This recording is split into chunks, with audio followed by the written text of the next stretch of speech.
En 1798, William Wordsworth comenzó a escribir un largo poema autobiográfico que estuvo corrigiendo durante muchos años, una y otra vez. ¿Cuántos años son muchos años para corregir un poema? En el caso de Wordsworth, 52 años. De hecho, Wordsworth murió sin haber publicado su poema y sin haberle puesto incluso un título. El título se lo puso su viuda Mary, quien lo hizo publicar en su última versión, aunque hay otras versiones publicadas, y el título que le puso es El preludio o crecimiento de la mente de un poeta.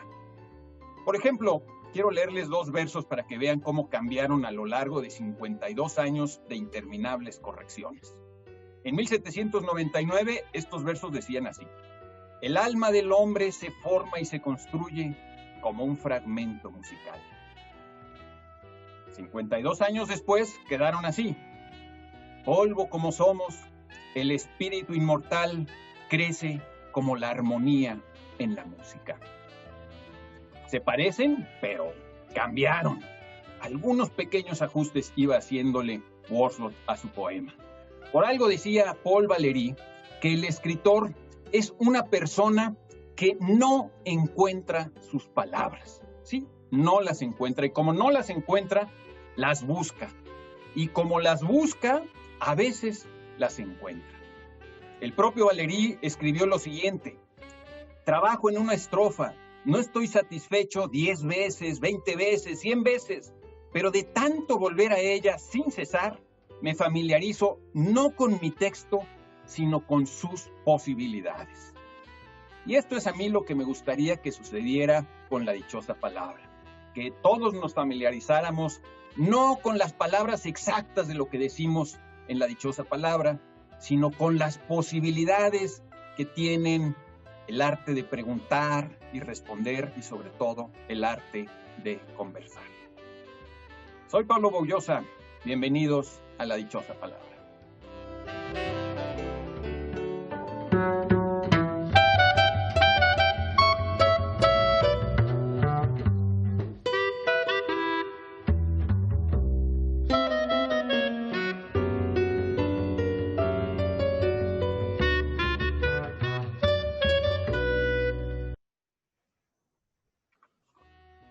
Yo quiero iniciar haciendo mención de una cualidad, de una virtud ética que todas las grandes mujeres y grandes hombres que en el mundo han sido, han subrayado.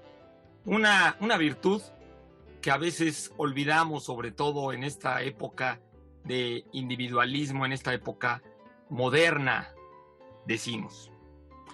Una cualidad que Leibniz decía es la simplicidad, la sencillez. Leibniz lo pone así, ¿no?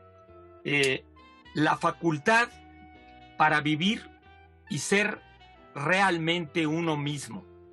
Por supuesto, la palabra sencillo, simple, quiere decir aquello que no se puede descomponer, que no se puede dividir, ¿no? Dice Leibniz, ser simple es existir en un solo bloque, sin duplicidad, sin cálculo.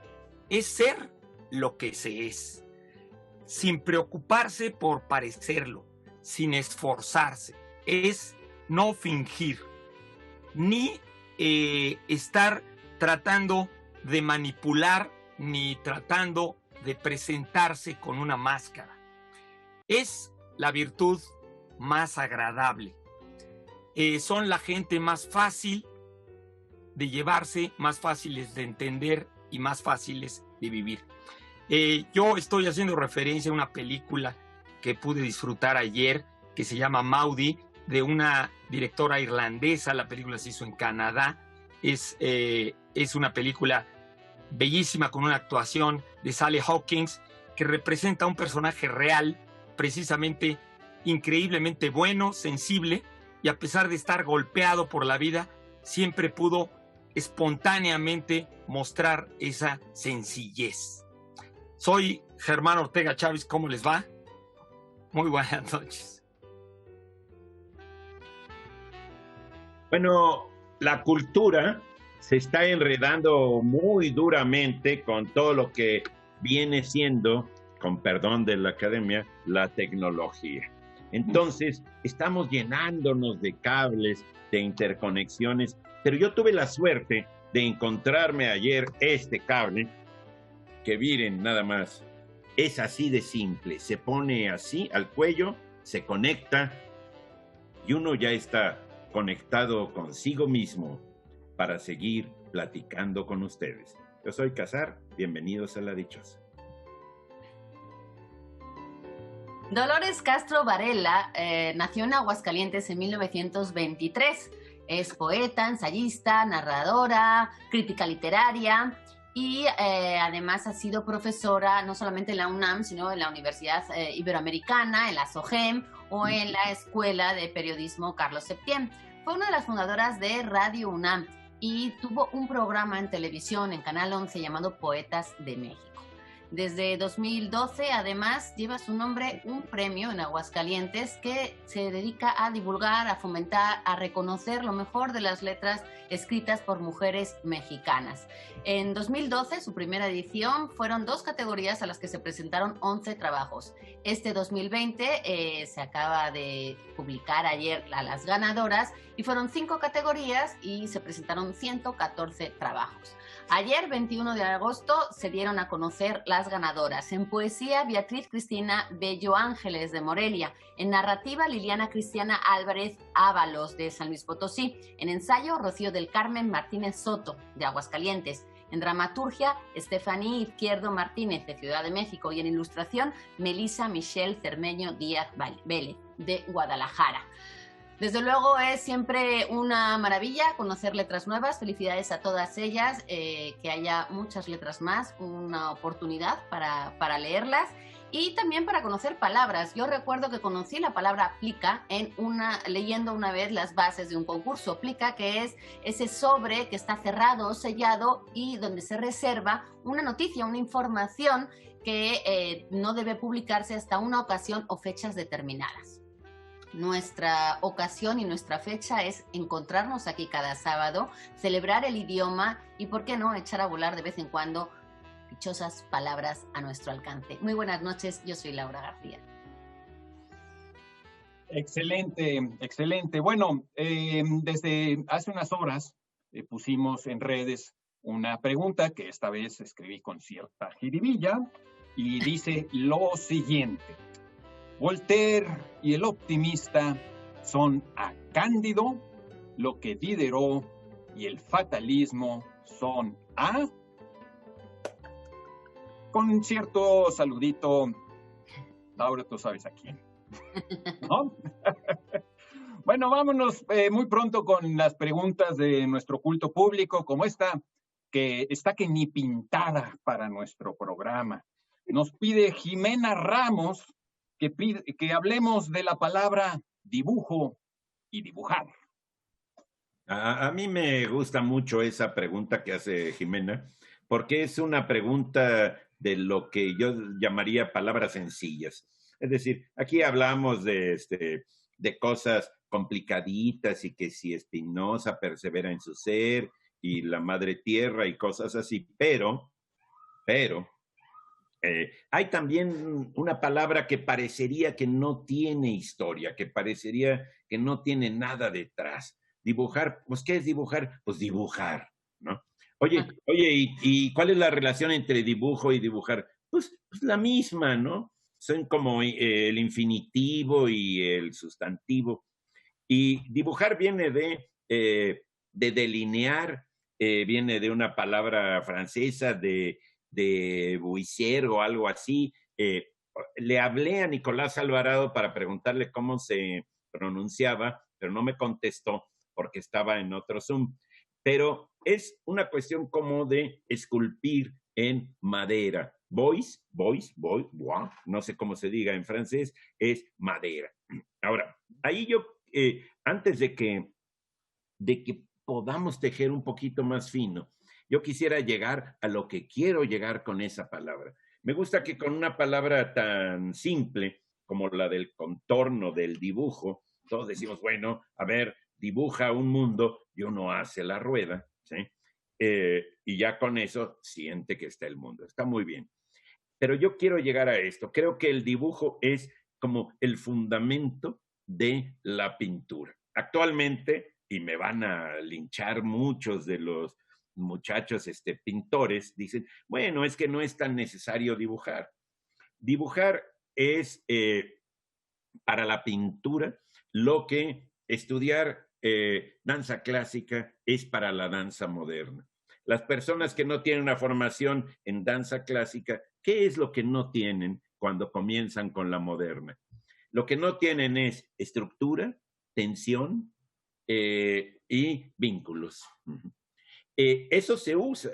¿Qué es lo que le faltaría a un escritor para escribir? Lánzate a escribir, mijito, ¿sí? Redactar. Saber redactar, porque si la literatura se basa, con todo respeto como suene la palabra, en la violencia organizada sobre lo habitual, ¿sí? Parecería que así es. Yo he oído a muchos pintores decir, bueno, pero dibujar no tiene chiste, porque pues es nomás el contorno. A ver, llénalo.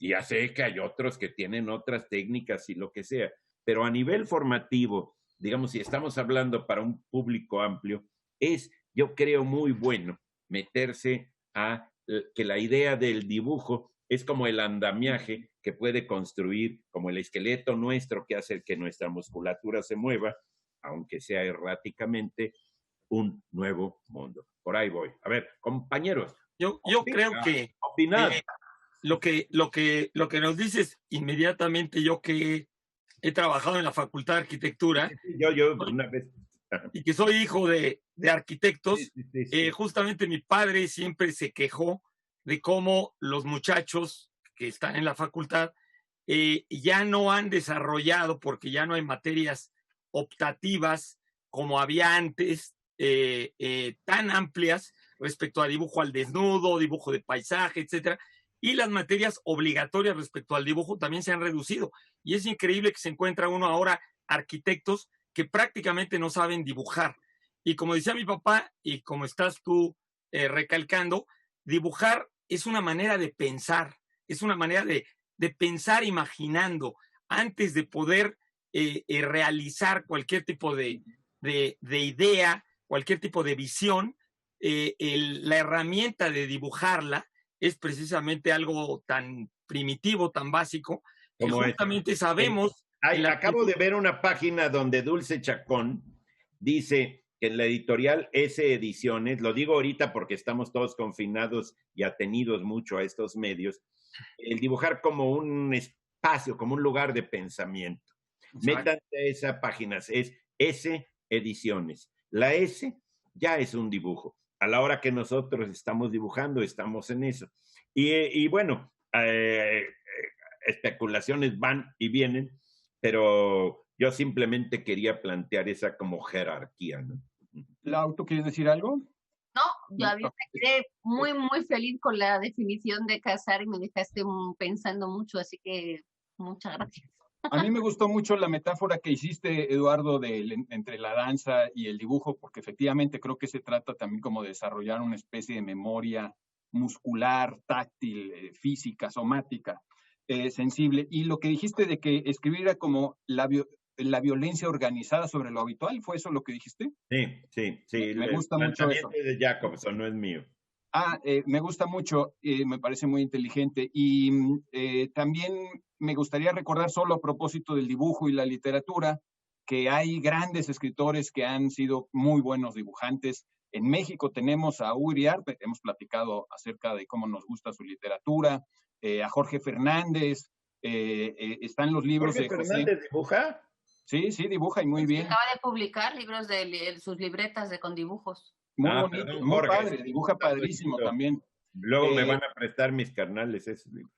Sí, y está también ese libro famoso que yo llegué a ver, lo publicó el Fondo de Cultura hace muchos años, de José Moreno Villa, exiliado español en México, acerca de las manos de escritores. Creo que fueron 12 escritores que él hizo un retrato escrito de ellos y también un dibujo de sus propias manos. El propio Moreno Villa tiene un libro que yo nunca llegué a ver sobre los dibujos de Picasso, y Picasso viene al caso porque aparte de ser un gran pintor, bonita rima, con un estilo, perdón, fue una aliteración, no a propósito, involuntaria. Salió muy buena.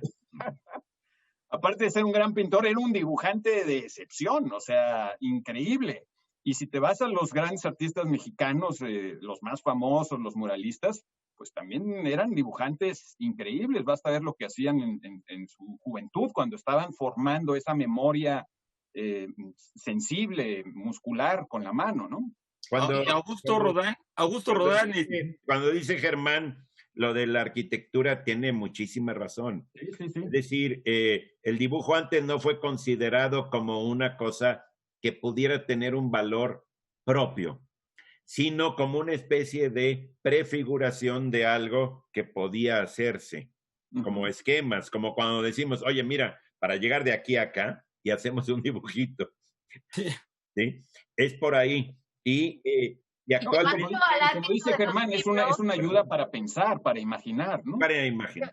Llevándolo al ámbito de los libros, que es lo que nos gusta a nosotros, diremos que antes los dibujos, por así decirlo, eran acompañamiento al texto que a veces no aportaba nada. Y hoy en día estamos, como decía Pablo, viviendo un boom de la ilustración excelente, extraordinario en México. Incluso ahora hay libros álbum, los famosos libros álbum, que son libros donde no hay letras, solo hay, digamos, dibujos, ilustraciones, imágenes, y que las imágenes per se cuentan la historia. Entonces, pues sí, en los libros también la imagen está muy fuerte ahora.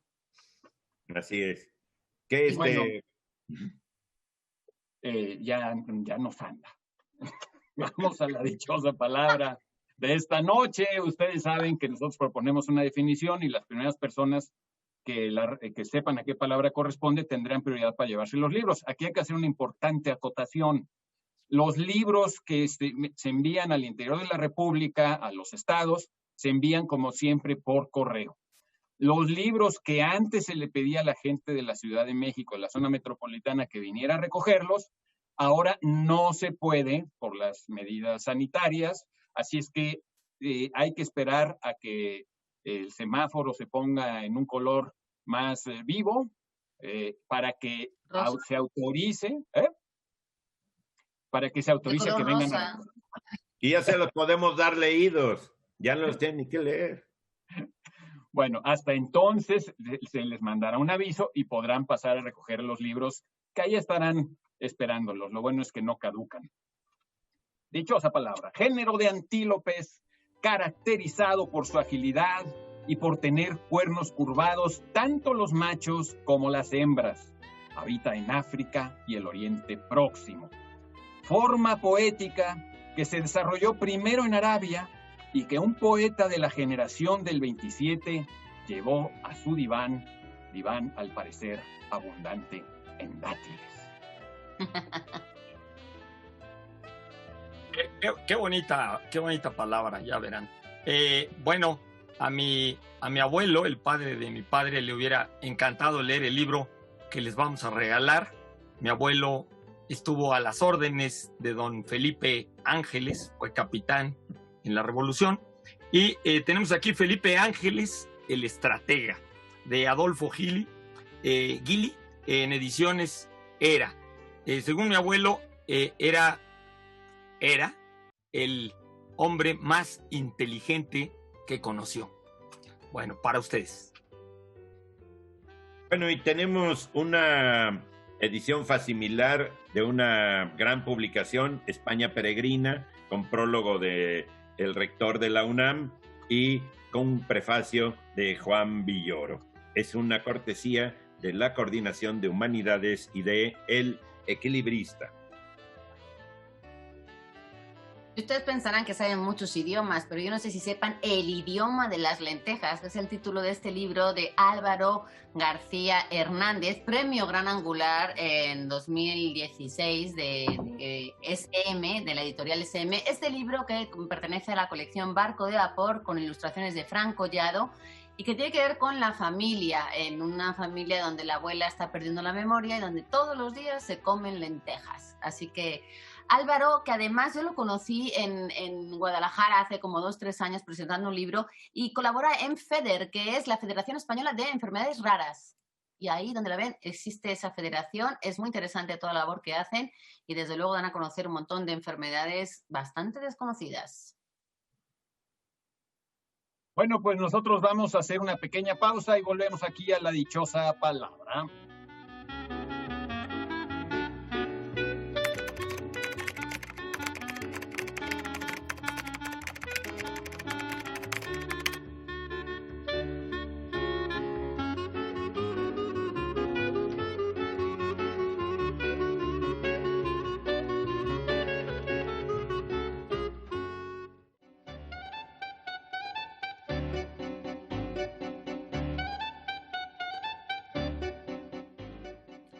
Aquí seguimos en la dichosa palabra. Yo nada más quiero mandarle un gran abrazo a mi querido amigo Jorge Gagiola, que está celebrando su cumpleaños allí en Cuernavaca, y un abrazo a mi amigo Mariano del Cueto, que está malito de COVID y que pues todos esperamos con ansia su mejora. Bueno, pues seguimos con las palabras que nos han mandado ustedes. Nos pregunta aquí José Navarro, una pregunta que es como para una tesis, pero pues de la prolífica obra de un clásico de la literatura universal, Honorato de Balzac. Bueno, pues efectivamente es un tema muy, muy vasto. La obra de Balzac, lo primero que llama la atención es precisamente que es muy abundante. Escribió Balzac en su corta vida, creo que vivió 50 y muy poquitos años, más de 90 novelas, muchísimos relatos y media docena de obras de teatro, más o menos. Así es que fue un cuate que trabajó muchísimo, nada más dividan 50 años entre 90 novelas, te das cuenta del ritmo de trabajo que tuvo. En parte porque siempre estuvo muy apurado de dinero, no porque ganara mal, sino porque siempre gastó de más, no sabía contenerse en sus gastos, tenía una relación con una mujer muy rica y siempre soñaba con estar a la altura de la nobleza, etc. Hay muchas maneras de entrar a la obra de Balzac, aunque todas esas novelas se han reunido bajo el título de la comedia humana, el propio Balzac, ahorita contaremos por qué, cómo llegó a esta idea, pues poca gente agarra y lee la comedia humana completa. Y en realidad hoy Balzac es prácticamente siempre leído por libros separados. Los más famosos y quizá la puerta de entrada más normal a la obra de Balzac pues son Papá Goriot, Eugenia Grandet, Memorias de Cortesanas que hemos regalado aquí en el programa. A mí me gusta mucho uno que se llama Las Ilusiones Perdidas y que creo que tiene mucha actualidad, ¿no? De un joven poeta que quiere triunfar en París. Él viene de provincias y tiene un mecenas y poco a poco va descubriendo la corrupción de la vida literaria en París y bueno, acaba regresando a su provincia, a su pueblo, para encontrarse sencillamente con que la corrupción es igual o peor. En fin, es un librazo. Balzac construía sus novelas mucho como si fueran obras de teatro, le gustaba mucho el teatro, como por escenas y con un enorme detalle. Esa es una característica muy importante. Su editor se desesperaba con él porque Balzac ordenaba que las primeras pruebas dejaran mucho espacio para que él hiciera correcciones y luego había unas segundas pruebas y volvía y ponía más y más detalles. Hay una carta de su editor diciéndole, oiga, es que qué más da que la amante del personaje tenga un lunar abajo de la teta izquierda, ¿a quién le importa? Bueno, pues de todas formas ponía el detalle. Para Balzac era importante ese detalle, ir al detalle. Él creía que el mérito de las obras literarias estaba en esa capacidad para ir realmente a los detalles. Esto tiene una relación muy importante con algo que es difícil encontrar en Wikipedia, pero que por eso precisamente me gustaría decir un poquito más adelante. Estaba obsesionado Balzac con el dinero, con el amor, con la fama.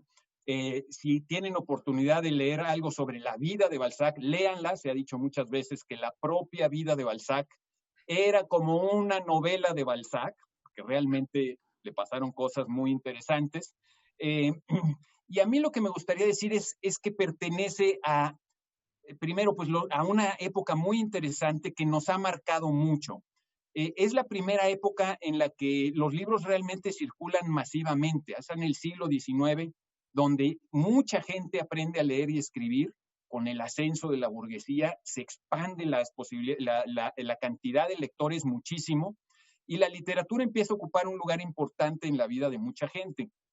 A Balzac, pues obviamente le tocó vivir o conocer gente que había vivido la monarquía absoluta, la revolución, el terror, las guerras napoleónicas, la restauración, la república, etcétera. Una época muy interesante en Francia desde el punto de vista de los grandes acontecimientos históricos, pero quizá lo más importante que ocurrió fue que se inventó algo que todavía vivimos y que creo que ahorita está en una grave crisis, que es la idea de la espiritualidad laica. La idea de que venciendo dificultades es como encontramos las cosas importantes de la vida. La idea de que tenemos que ir a la profundidad de los asuntos para comprenderlos y para entender que, digamos, hay algo más allá de la superficie de las cosas. Son valores completamente de la burguesía del siglo XIX. El esfuerzo, la perseverancia, la concentración, la superación de dificultades, y esto se transmite a nuestra idea de la espiritualidad y de la cultura. Cuando hoy nos quejamos de que los muchachos viven en la superficie de las cosas, van navegando de una cosa a otra con gran rapidez, nos estamos quejando de que se está poniendo en peligro esa espiritualidad laica, que se inventó justo en esos años. Se ve quizá con más claridad, por ejemplo, en la música. Si tú te vas antes de Beethoven, pues había espiritualidad, pero era siempre conectada con la música religiosa, y lo que no era música religiosa era música de entretenimiento para las clases nobles, ¿no? Y a nadie se le ocurría que había que oír muchas veces, no sé, a las 4 estaciones de Vivaldi para entender su sentido. En cambio, cuando Beethoven estrena la 9ª Sinfonía, la gente se salía del teatro, mucha gente se salió, porque es música que no la entiendes a la primera, es música donde tienes que perseverar, tienes que concentrarte, ir al detalle. Yo quisiera decir una cosa de Balzac, que me da mucho gusto porque vamos a crear puentes ahí. Balzac era la lectura favorita de Marx y Engels. Marx y Engels, como Stan Laurel y Oliver Hardy, son una dupla. Y entonces, esa dupla... Como Viruta y Capulina. Y lo podemos ver en la correspondencia publicada, como toda la correspondencia de Marx y Engels por Editorial Progreso, acentúan mucho algo, y voy a esto, acentúan la cuestión de que si alguien quiere saber cómo progresa el capitalismo, esa es la frase de Marx, mejor que no lea Mi Capital, sino que lea a Balzac. ¿Sí? ¿A qué se refiere? A que Balzac tenía una cuestión que era muy, muy bonita. Él le gustaba mucho restaurar los poderes después de la Revolución Francesa y todo eso. ¿Sí? Estaba de parte de los legitimistas, pero en su manera de atender a los detalles de las cosas que hacían todos quiere decir este personaje singular, este otro personaje singular, este otro personaje singular, en realidad había lo que Lukács llamaba un triunfo del realismo, es decir, por encima de la ideología de Balzac, de su planteamiento político, de su opinión ideológico, lo que le ganó fue el respeto a sus personajes. Sí. Y en todos los personajes, como tú lo que mencionaste de Lucien de Rubempré, el carnal que va, poeta que Las viene... ilusiones perdidas. No sabemos de qué parte de la provincia mexicana viene, pero llega a París, ¿sí? Este personaje se encuentra con todo eso. es muy impresionante que al leer Las ilusiones perdidas, uno encuentre todavía muchos de los mecanismos por los que nuestros jóvenes escritores actuales acuden a la capital por falta de una cuestión de descentralización bien, acuden a la capital para poderse sentir bien. Sí, pero por ahí voy. Yo creo que no es solo una cuestión, sí hay una cuestión de descentralización que es importante atender en política cultural. Esta camisa me ando muy así. No, pero creo que esta literatura realista es mucho una literatura de las grandes ciudades. Es decir, Balzac en París, Dickens en Londres, Dostoyevsky, Tolstoy en San Petersburgo, Moscú. Por eso, en esa época todavía no hay ni siquiera una gran literatura alemana porque no hay una gran ciudad alemana. Los episodios nacionales en Madrid, es decir, dependen también de las ciudades. El propio Balzac, aunque quiso hacer como un retrato completo de su sociedad, él se jactaba, decía que los historiadores podían contar la historia más o menos ordenadamente, cronológicamente, y que para contar el presente, su presente, él necesitaba recurrir, decía, a 4 o 5 mil personajes que son una generación. Y eso es un retrato que es como un mosaico, como tesalas de un mosaico que iba armando con todos esos personajes. No llegó a tantos, dicen, creo que se quedó como en 2,000 personajes, pero de todas formas es una barbaridad. Y dicen que muy poca gente que conoció a Balzac se libró de haber sido convertida en un personaje de Balzac. Yo creo que tiene que ver con las ciudades, ¿no? Yo creo que para subrayar un poco también este aspecto de la grandeza, de la monstruosidad de Balzac, es que ahorita que bien han subrayado lo del aspecto realista y que pertenece pues a la literatura realista, Balzac también es un romántico, ¿no? Como todos los grandes, es un romántico porque sus personajes son, digo, Eugenia Grandet, Papá Goriot, son personajes increíblemente románticos también, ¿no? Con unas pasiones desaforadas, con unos excesos emocionales y también el asunto maravilloso de cómo Balzac se mueve con personajes de las altas esferas, pero también tiene una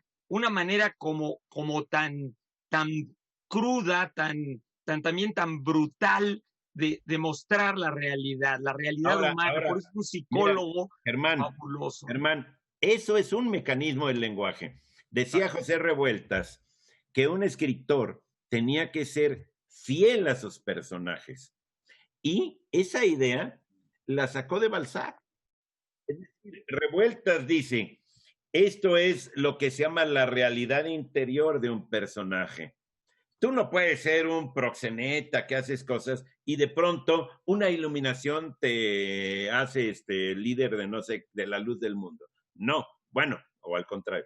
Yo ya estoy jugando con eso, pero bueno, el rollo era siempre atender hacia dónde va la realidad de los personajes. Revueltas no podría haber escrito sin Balzac. Como muchos de los escritores realistas no podrían haber escrito, porque eso implica despegarse de la ideología que uno tenga y de pronto decir, oye, en realidad ya me ganaron mis personajes e ideológicamente lo que está sucediendo en mi novela rebasa mis propias opiniones. Es padrísimo eso. Oye, ya no me quedé pensando en lo de las ciudades y sí, cómo había siempre un escritor. Y creo que habrá varias excepciones, pero me parece que los rusos podrían ser una excepción, porque los rusos, yo no sé si por las, digamos, características del país, que es tan vasto y que tiene tanta superficie inhabitada, pero, por ejemplo, yo siento que los rusos sí plasmaron mucho la vida de campo. Sí plasmaron, más que de las ciudades, más de, quizá más esta otra realidad que tienen fuera de las ciudades. Me parece que los rusos podrían ser un ejemplo de unos escritores que se han salido más de las ciudades grandes y que han reflejado más, me imagino que habrá muchas más, digamos, nacionalidades, pero se me ocurre ahora, desde los cuentos de Chekhov y demás, que han retratado mucho más la vida rural. Claro, por ejemplo, Dostoyevsky, antes de comenzar una novela, decía, ¿qué es lo que piensa mi carnal personaje segundón de la agricultura en Rusia? Y escribía un rollo sobre eso. Lo iba a usar en la novela, a lo mejor no, pero eso le daba una gran seguridad a la hora de respetar lo que su personaje hiciera, ¿sí? Eso le llamaba a él paralipomena. Digo, yo me aprendí el terminito en la edición de Aguilar, porque ahí dice, vienen muchos cuadernos preparatorios de esto. Es decir, los escritores realistas no son fotógrafos. Es más, los fotógrafos ni siquiera son fotógrafos. Siempre buscan el ángulo. Es decir, no hay un mecanicismo en eso. Crear un realismo como el realismo de Balzac es una hazaña. Muy bien. Perdón. No, pues nada más nos tenemos que ir a la dichosa palabra, pero lo del programa. Sí, hombre. Bueno, sumérjanse en Balzac, de veras van a sentir ganas de ahogarse en sus personajes, como dice aquí Eduardo y Pablo. Bueno, en nuestra dichosa palabra del día de hoy, género de antílopes, caracterizado por su agilidad y por tener cuernos curvados, tanto los machos como las hembras. Habita en África y el Oriente Próximo. Forma poética que se desarrolló primero en Arabia y que un poeta de la generación del 27 llevó a su diván. ¿Y para ustedes? Tenemos una maravilla de antología Peces del Aire Altísimo, Poesía y Poetas de México, de Vicente Quirarte, que ahora se republica, para andar republicanos, porque ahorita es la moda, entre UNAM y Almadía. Es una cortesía de Almadía. Muchas gracias, Almadía. De la colección Ecos de Tinta de nuestra querida editorial El Naranjo, ni más ni menos que El velo de Helena. Un paseo por este mundo clásico. Helena, que fue un personaje que provocó o fue la razón de muchas disputas, por lo menos de los que nos contaron Homero y sus amigos. Bueno, pues alguien se ha preguntado qué opinaba Helena de todo esto, cuáles eran sus sentimientos, y en primera persona está contado esta historia de María García Esperón, que también fue premio Un Barco de Vapor en 2004 y que además tengo entendido que le gusta mucho el flamenco. Eso leí, eso está por ahí. Así que las ilustraciones son de Claudia Navarro y este es un libro bastante bonito para acercarse al mundo clásico de otra manera. Y tenemos también una antología de cuentos fantásticos que incluye relatos de Kipling, de Horacio Quiroga, de Poe y de muchos otros, adaptados por Margarita Pinto.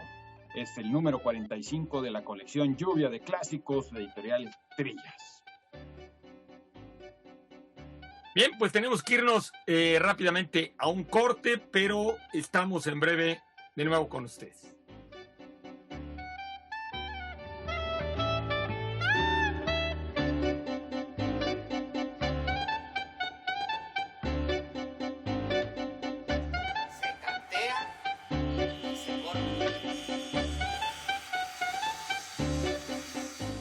El serrín es el polvo del corte de la madera, o también conocido como aserrín.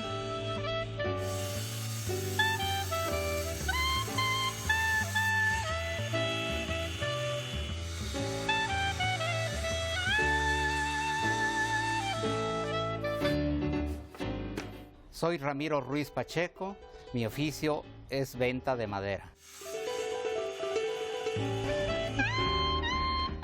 Un saludo desde la maderería Tlalcoligia a la dichosa palabra.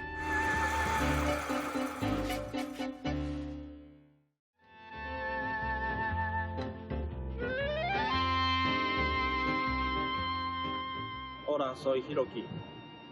I'm going to read the first line of El Quijote in my language. なお思い出したくないがラマンチャの猿村にさほど前のことでもない。やりかけに槍、古びた盾、痩せ馬に早足の猟犬を揃えた形のごとき一人の同士が住んでいた。昼は羊肉に牛肉を余分に使った煮込み、大概の晩は昼の残り肉に玉ねぎを、刻み込んだからしあえ、土曜日には塩豚の卵和え、金曜日には卵亭飯、日曜日になると小鳩の一皿くらいは添えて、これで収入の4分の3がついえた。こんにちは、メキシコアンテla dichosa palabra. ¿Qué tal? Qué bueno, de veras que en medio de esta cuestión tan confusa de horarios, de situaciones, de espacios, donde de pronto uno pierde la relación entre lo cóncavo y lo convexo. De convexos ni hablemos. Digo, de convexos ni hablemos. O sea, de besarse no. Estemos aquí reunidos para platicar, reflexionar, sugerir cosas, y ahora vamos a sugerir una pregunta. ¿Quién nos la hizo? Se llama Jair. Es un nombre muy nuevo. Jair Torres Baizabal. Y la pregunta es muy concreta. ¿Por qué se les llama tintorerías? Punto. A las tintorerías. Se les llama tintorerías porque nacieron como lugares donde se tenía ropa. El caso es que con el tiempo se ha ido cambiando y hoy en día se hace más para lavar, es decir, se ofrecen más servicios de lavado que de teñido. Para teñir ropa no sé dónde iríamos ahora mismo, pero antiguamente en la antigua Roma, donde nació esta industria, por así decirlo, es muy simpático. Tintorería tiene que ver con el oficio del tintorero, que es la persona que se dedica a teñir, y también es el establecimiento donde se tiñe la ropa. Nació como tal la palabra en el latín, viene de tingere, de sumergir en un líquido algo, en este caso una prenda, y ahora diré por qué, y tiene en su raíz el indoeuropeo ter, que significa efectivamente sumergir. Nacieron en el Imperio Romano porque las prendas con la vestimenta, lo que hacían los ciudadanos era distinguirse. Se sabía mucho de la clase, de a qué se dedicaban, de a dónde pertenecían. Era una sociedad dividida mucho y jerarquía se daba vistosa. Es decir, a través de la ropa uno podía saber de qué barrio era, a qué se dedicaba. Y entonces para eso se necesitaban ropas buenas, pero además colores. Y es chistoso porque los colores con los que se teñían se utilizaban a partir de tinturas de la naturaleza. Los colores tendían a imitar a la naturaleza. Si uno va al diccionario a buscar, por ejemplo, cómo se define el verde, se dice que es del color de la hierba fresca. Si se ve el rojo, es del color de la sangre o del jitomate. Todos son referencias a cosas naturales que uno puede tener a la mano, y tú puedes ser daltónico, tú puedes ver los colores como quieras, pero siempre sabrás lo que es un jitomate y cómo lo ves tú. Entonces, si tú ves el jitomate de ese color lo llamamos rojo. Del amarillo es, por ejemplo, el del oro, o el de la yema del huevo. El azul es el del cielo sin nubes, se aclara, y eso me parece interesante porque también cada uno ve el cielo de diferentes maneras según donde viva. El blanco es el color de la nieve, de la leche, el negro es el del carbón, en fin, todo es por imitación a la naturaleza. Y con esas tinturas lo que se hacía era decorar de alguna forma o directamente cubrir de color.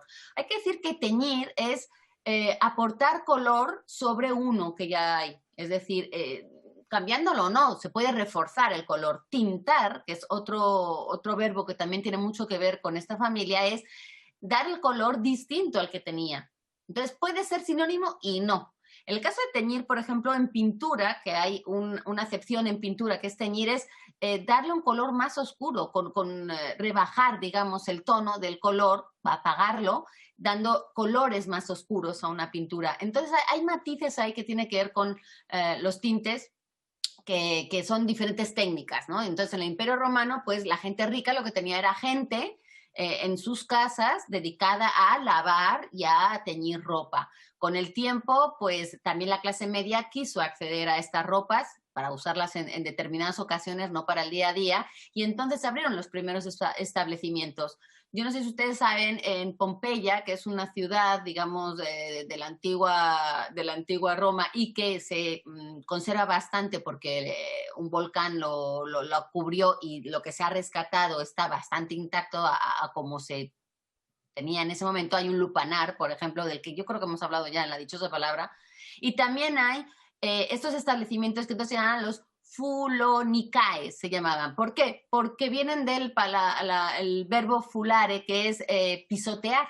Pisotear, que de hecho de ahí viene la palabra huella, o el verbo hollar, que es pisar dejando huella, algo, ¿no? Y entonces este folare dio lugar a esta palabra Folunicae, que dio lugar luego a estos establecimientos. ¿Por qué? Porque lo que se hacía era muy, muy sencillo. Se agarraban las ropas, se metían en unas balsas unas balsas muy grandes, unos contenedores donde se mezclaban con orina y con ceniza.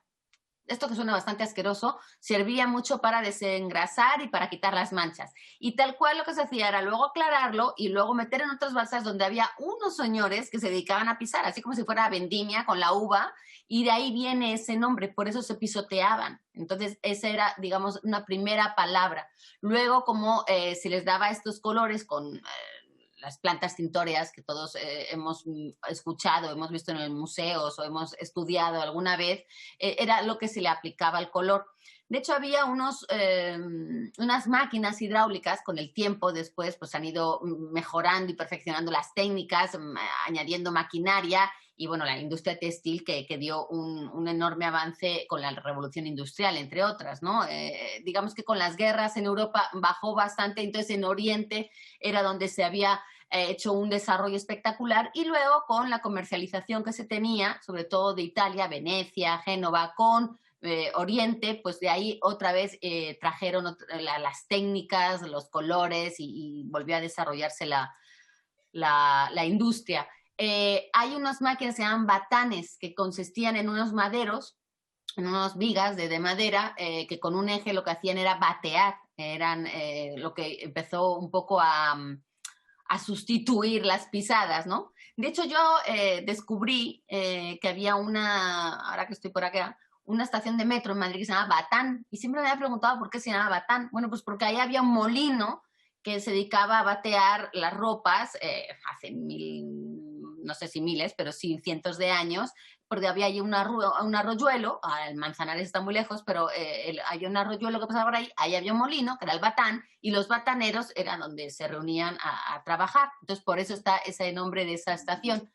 El caso es que la tintorería tiene que ver con ese servicio inicial que se hacía. Con el tiempo, pues las tinturas han sido, digamos, químicos, se logran mucho más rápido, mucho más baratos, ha perdido un poquito de esa esencia, pero las tiendas, los establecimientos se mantienen, y hoy en día estamos viendo que además con el COVID y con toda esta situación sanitaria, ¿por qué se consideran unos establecimientos, unos servicios de primera necesidad, esenciales, ¿no? De los que sí tienen que seguir en marcha? Sobre todo en este caso porque toda la ropa de los hospitales, de los sanitarios, tiene que lavarse, y con medidas de seguridad que tienen que ver con temperaturas y con una maquinaria muy específica que solo tienen estos establecimientos. Sí. Entonces, ¿por qué son tintorerías?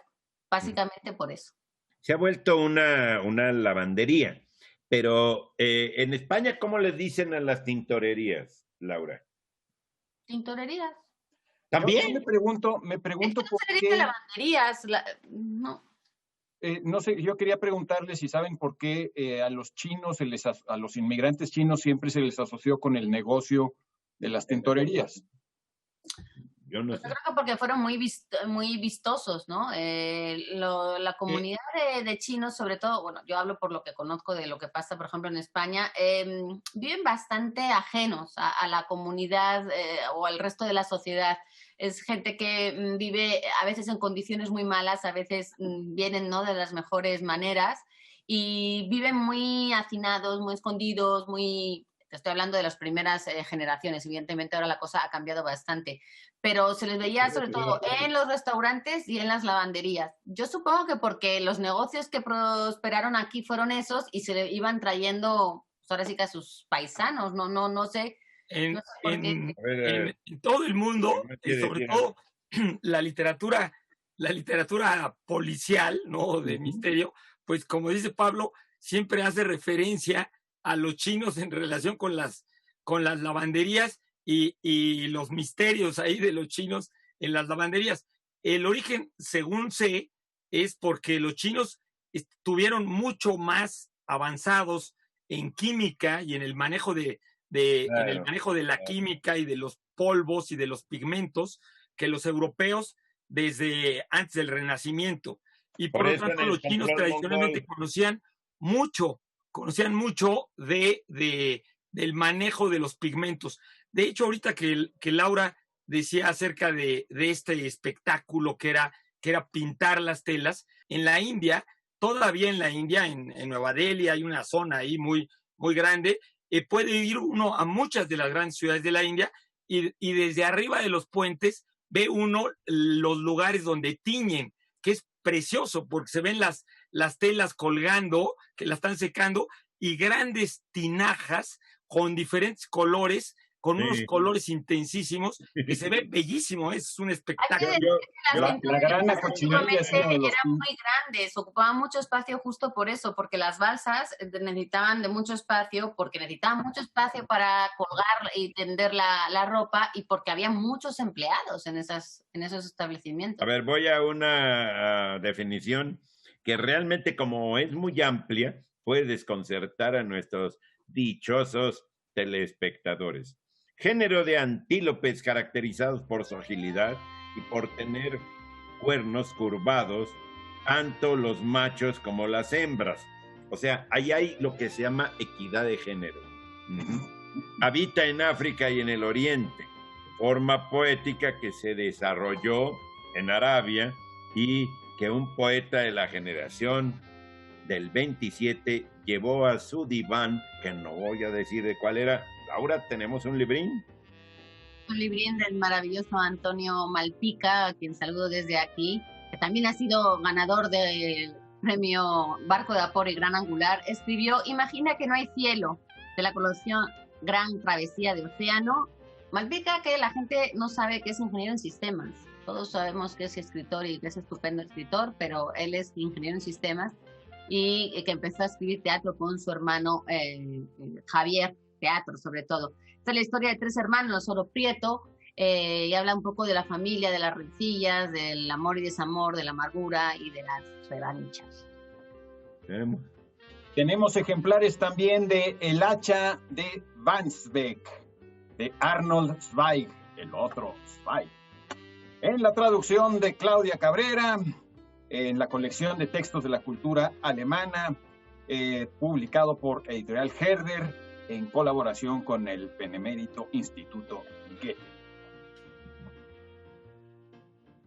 Y para ustedes, en la colección popular del Fondo de Cultura Económica, el número 765, en una traducción de Irving Roth, este libro del premio Pulitzer norteamericano, un escritor balzaquiano en el sentido de que escribió una barbaridad también, Upton Sinclair, en una de sus obras pues más apreciadas, El Rey Carbón, este gran socialista norteamericano, ¿no? Muy comprometido con las causas políticas y sociales. Para ustedes. Sí, bueno, ese rey sí está, es el Rey Carbón, y nos vamos a... No, nosotros nos vamos a una pausa. Nosotros vamos a seguir viendo los papeles, pero ustedes pónganse tranquilos.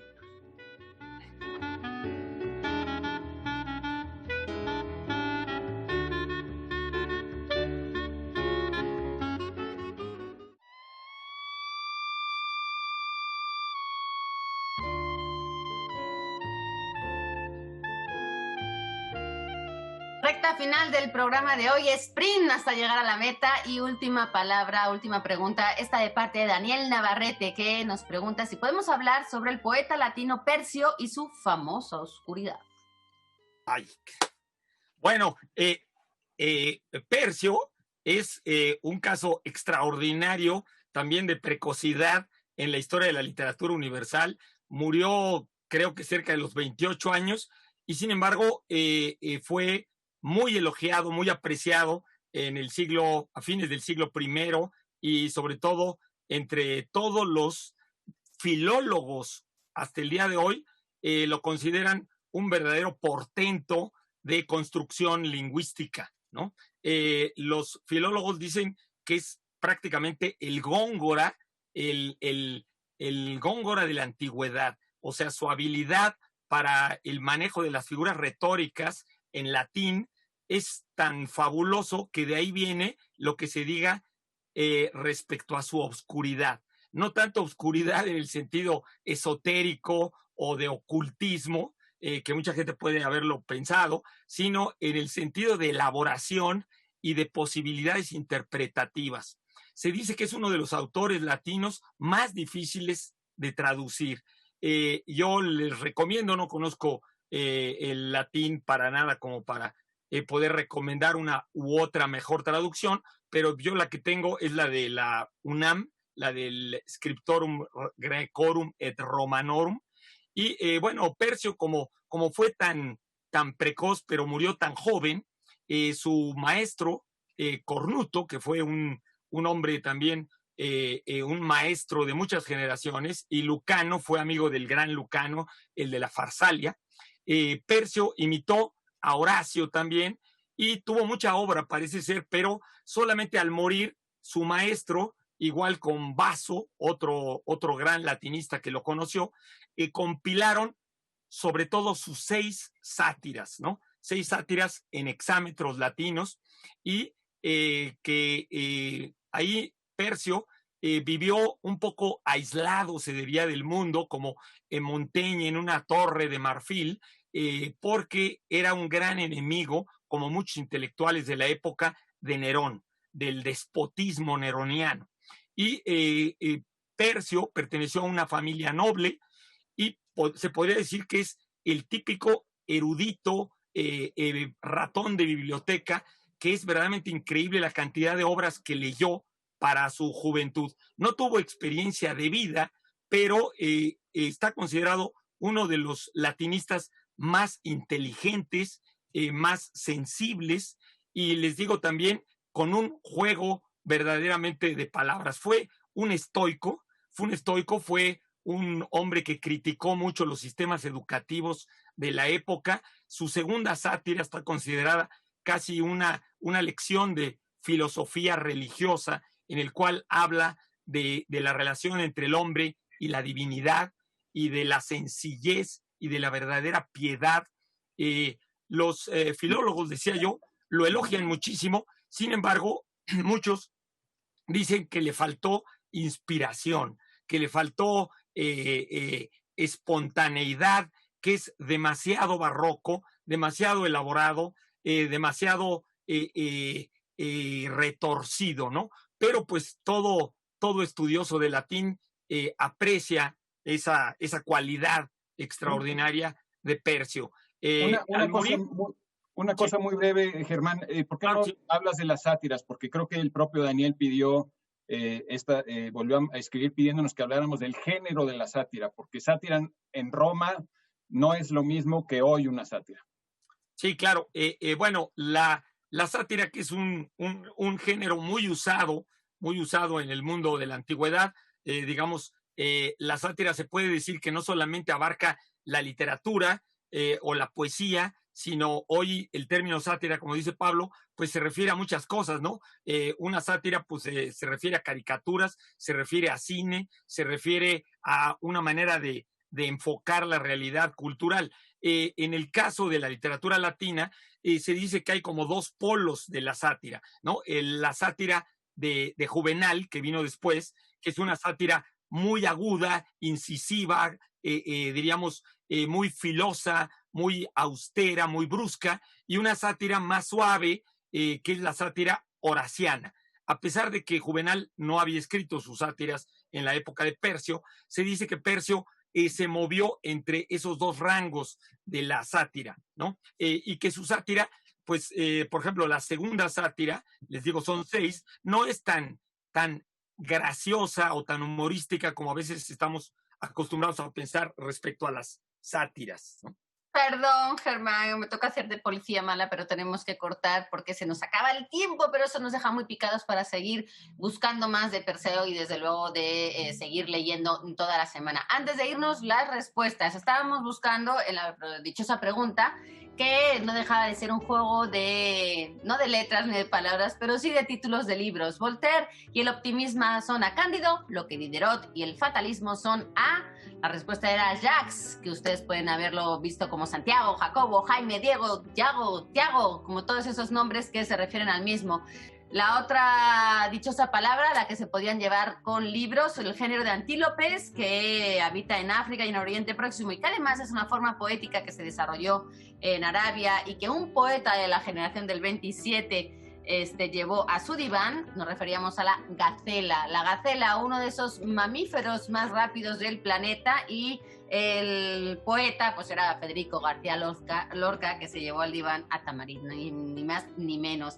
Él las llamaba de hecho gacelas, pero también casidas. Son distintas, hay gacelas y hay casidas. En el mismo libro Diván del Tamarit. Exactamente. Y bueno, pues esas eran nuestras respuestas, y esto fue La Dichosa por hoy. Se nos fue el tiempo volando, como siempre, cuando lo pasamos bien.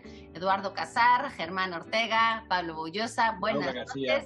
A todos ustedes, buen fin de semana. Nos vemos el próximo sábado. Gracias, Laura.